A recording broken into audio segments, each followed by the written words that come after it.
Hello, this is Ginny Brant with Unleash Your God-Given Healing. We're going to look today at plastics again, and we're going to see that we need to reduce plastics in our lives.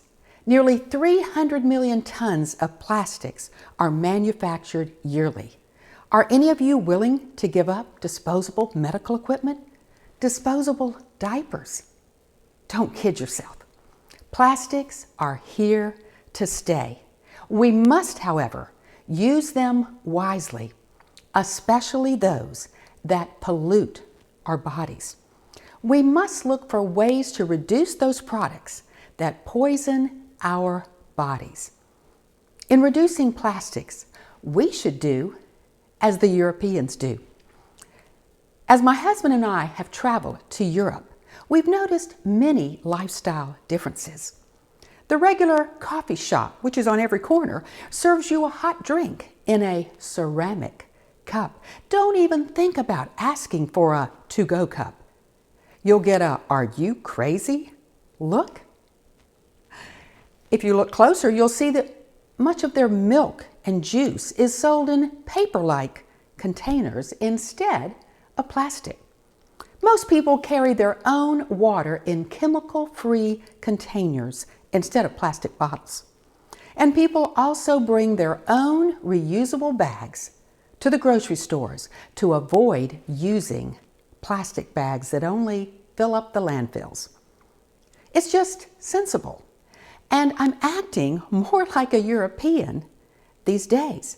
I carry a steel Yeti for my lemon water and I bring it everywhere I go. And my coffee goes in one of these steel cups or a paper cup.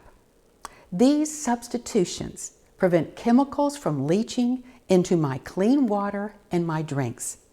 I go nowhere without an ample supply of clean water.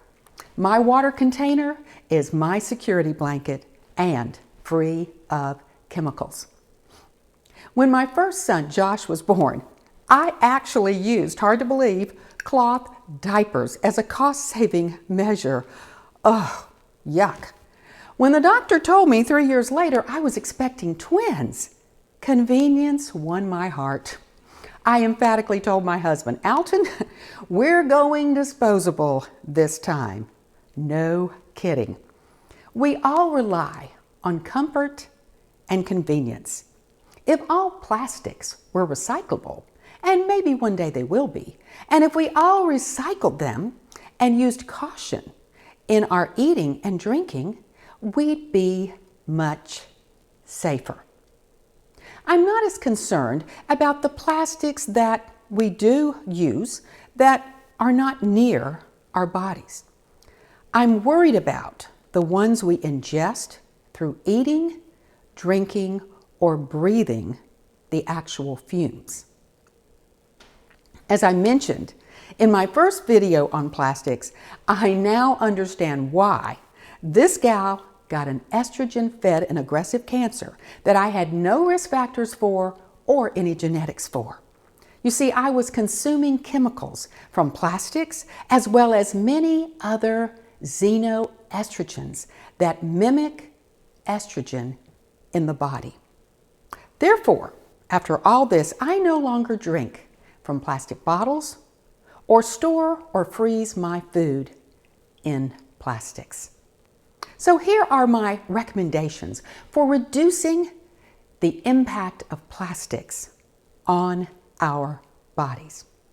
Number one, use only glass, steel, and ceramic products to eat and drink from or store food in. If needing disposables, only use paper products. Or bring your own packaging from home if only plastic is being offered for leftovers. Let me show you what I use. This is my Gigi cup and I take it everywhere I go. Here is my coffee cup with a lid, stainless steel. Number two, don't microwave food or drinks, including infant formula and breast milk, in plastic, since heating up containers increases the release of chemicals into these foods. use glassware instead. Number 3, avoid plastics with recycling codes number 3 because they contain phthalates. Number 6 contains styrene, and number 7 contains BPA. Yes, no more church dinners with styrofoam cups and plates. You can bring your own drinking container and paper plate, save the church money if necessary. Number 4, when drinking hot brewed drinks, bring your own cup or go to such places such as Starbucks or Chick-fil-A that serve paper coffee cups. And avoid using the plastic lids that leach plastic chemicals back into your drink after being saturated with steam. I know you don't want to burn yourself either, so be cautious. Number 5, when brewing your own coffee or tea, make sure it's brewed without plastic. Restaurants usually brew in steel and pour into glass carafes. Here's my Cuisinart coffee brewer that only uses stainless steel throughout to brew. Many of the Keurig 1-cup coffee makers brew through plastic, and some tea bags contain plastic mesh. So be aware and be cautious. Number 6, use reusable shopping bags. My son Johnny, a financial planner, gave me several from the company he works with, and I use them a lot. Number 7, look for children's toys, bottles, and sippy cups made from safer materials. They are out there, you just have to look. And please share what you find in the comments below, and I'll put a link to a source that I found in the notes below as well. Number 8, if thirsty and only plastic water bottles are provided, then drink from them, remembering that proper hydration is your first priority. A little bit of chemicals once in a blue moon is not going to hurt. In a world filled with fake people, fake news, and fake plastics all around us since the 1950s and only increasing, we must make decisions to assure that our bodies are not being overloaded with all these plastic chemicals. We must never forget that we are at the top of the food chain. What goes around comes around. And like a boomerang, our drive for convenience eventually comes back around to us, but unfortunately with consequences. So be cautious, not only about what you drink, but also the container it is served in, especially when hot.